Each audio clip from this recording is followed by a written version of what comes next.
सिद्ध कीजिए कि समबाहु त्रिभुज का क्षेत्रफल √3/4 गुणे भुजा स्क्वायर होता है। ठीक है, तो समबाहु त्रिभुज जिसकी सभी भुजाएं बराबर होती हैं समबाहु त्रिभुज कहलाता है। ठीक, तो रचना क्या है, बी एम लंब ए सी। यहाँ पर बी एम लंब पड़ा है ए सी, अर्थात यहाँ पर 90 डिग्री का कोण बनेगा। ठीक, तो मान लिया इसकी पहली भुजा ए, सभी भुजाएं बराबर होती हैं समबाहु त्रिभुज की।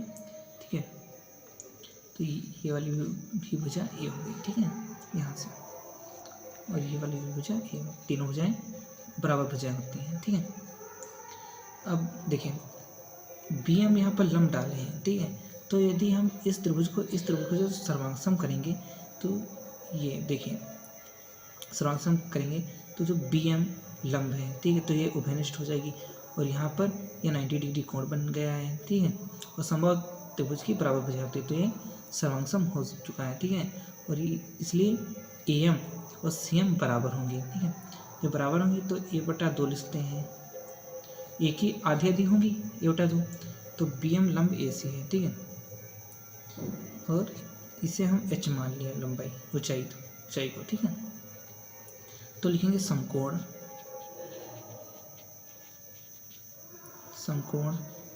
त्रिभुज ए बी एम में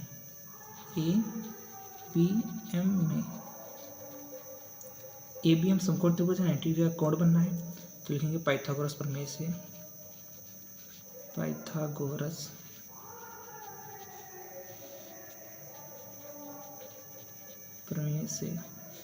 ठीक है, पाइथागोरस प्रमेय से।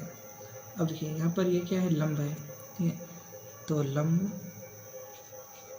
का स्क्वायर बराबर होता है कर्ण का स्क्वायर माइनस आधार का स्क्वायर।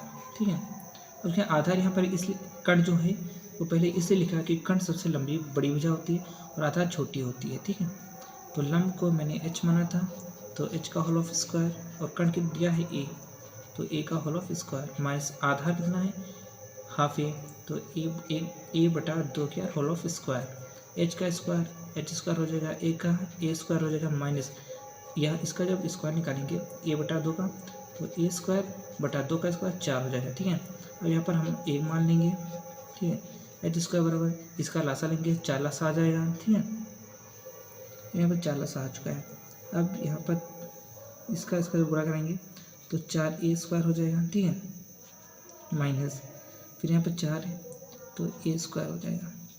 h स्क्वायर बराबर 4a स्क्वायर से एक a स्क्वायर यहाँ पर 1 होता है, माइनस करेंगे तो 3a स्क्वायर बटे 4 हो जाएगा। ठीक है, तो h बराबर, अब यहाँ स्क्वायर है तो स्क्वायर जब इधर लगे तो अंडर रूट में हो जाएगा, अंडर रूट a स्क्वायर बटे 4। ठीक है, अब अंडर रूट से वही बाहर संख्या आती है जिनका पूर्ण वर्ग होता है।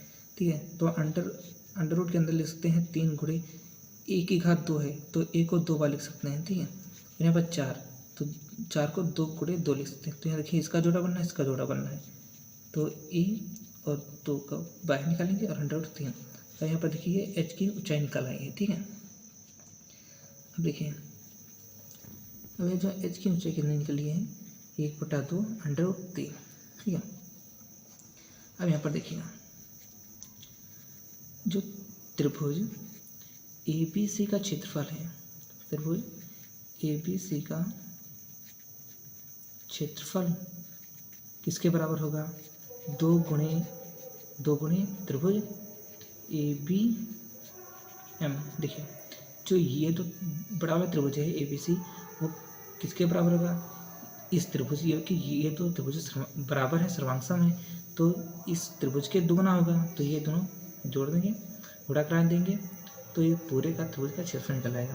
ठीक है, तो इसका क्षेत्रफल क्या होता है पूरे त्रिभुज का, 1/2 गुणे आधार गुणे ऊंचाई होता है। ठीक है, तो 2 गुणे 1/2, ठीक है, गुणे आधार, ठीक है, गुणे ऊंचाई। ठीक है, अब 2 कैंसिल हो गया। ठीक है, अब कितना क्या बचा, आधार गुणे ऊंचाई बचा है। ठीक है, अब यहाँ पर आधार दिया है 1/2 a/2, और ऊंचाई यहाँ पर हमने निकाला था। ठीक है, तो हम यहाँ पर ऊंचाई लिख लेंगे a/2 √3 बराबर।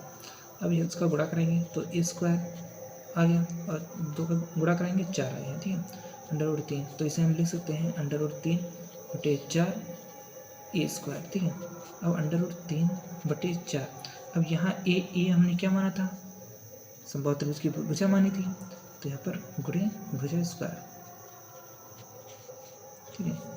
तो किसका त्रिभुज ABC का क्षेत्रफल आ चुका है, ठीक है। ये हमारे प्रूफ हो चुके हैं, ठीक है, कि समबाहु त्रिभुज का क्षेत्रफल √3/4 भुजा स्क्वायर होता है, ठीक है।